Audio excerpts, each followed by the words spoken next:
Good evening, Mr. Rogon. Ako si Cedric B. Panagsagan, 11-step understanding. At sa video ito, aking ipapakita kung paano nakuha itong graph natin na hyperbola. So, sa given natin is meron tayong y minus 4 squared over 64 minus 3x plus 1 squared over 4 equals 1. So, ang transverse axis natin is vertical since ang y squared natin is nauna kaysa kay x squared. Ang hanapin natin is A natin is 8 since ang square root ng 64 is 8 kaya ang A natin is 8. Ang B naman natin is 2 since square root ng 4 natin is 2. Ang C natin is 8.25 dahil pag pinag-plus natin ng 60 ang A squared natin na 64 plus B squared na 4 equals 68. Ang square root ng 68 is 8.25. Ang latus rectum naman natin is 0.5 dahil ang B squared natin is 4 divided by A natin which is 8. So, 0.5 ang LR natin. Ang center natin is matatagpuan sa negative 1.4 na sa vertical axis. Ngayon, hanapin na natin ang ating vertices. So, para makuha natin ang ating vertices na B1 and B2. So, B1 negative 1 and positive 12. So, magbibilang tayo mula sa center pataas. So, ay ito ang B1 natin. Ang negative 1 and positive 12.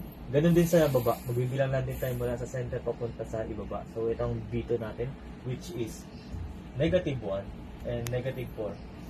Nag-move lang tayo ng 8 na beses up and down. Ngayon, sa co-vertices naman natin, gagamitin natin itong si B equals 2. So, dalawang beses tayo mag-move sa ating conjugate axis. So, mula sa center, mag-move lang tayo ng dalawang beses. So, 1, 2. So, itong B1 natin, B sub 1 natin, co-vertices natin, which is negative 3, positive 4. Ang B2 naman natin, which is mula sa center, mag-move lang tayo ng right side. So, dalawang beses lang din. So, 1, 2. So, ito yung B squared natin, positive 1 and positive 4. Ang foci naman natin is mahanap natin using the C equals 8.25. So, dito natin siya makikita ang F natin. Babalik tayo sa center, up and down ulit ang bilang. So, mula sa center, up tayo ng 8.25. So, 1, 2, 3, 4, 5, 6, 7, 8. So, ito, mula sa 8 plus 25, advance na tayo ng konti. So, ang foci number 1 natin is negative 1, positive 12.25. Ang F2 natin is ganoon lang din.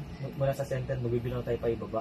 So, itong foci 2 natin, which is negative 1, plus negative 4.25.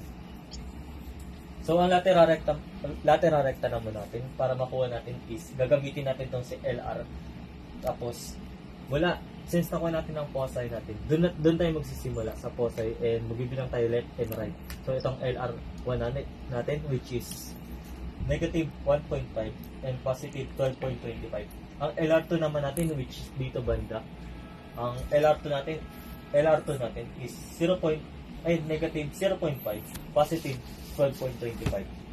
Ang LR3 natin, which is dito naman tayo sa kabilang foci natin or focus F2, which is LR3 natin is negative 1.5 and negative 4.25. So, ito yun.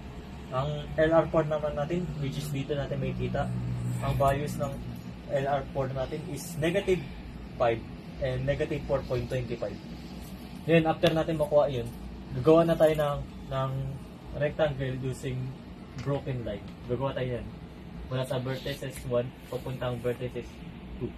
Dadaanan nila ang ating co-vertices pag gumawa tayo ng rectangle gamit ang broken line na rectangle. After natin gagawa tayo ng dalawang asymptotes, which is dalawang beses yan. Parang tatamaan si center papunta dito. Yan, dalawa yan. After nyan, gagawa na tayo ng bilog or yung graph para makakuha natin yung dalawang hyperbola.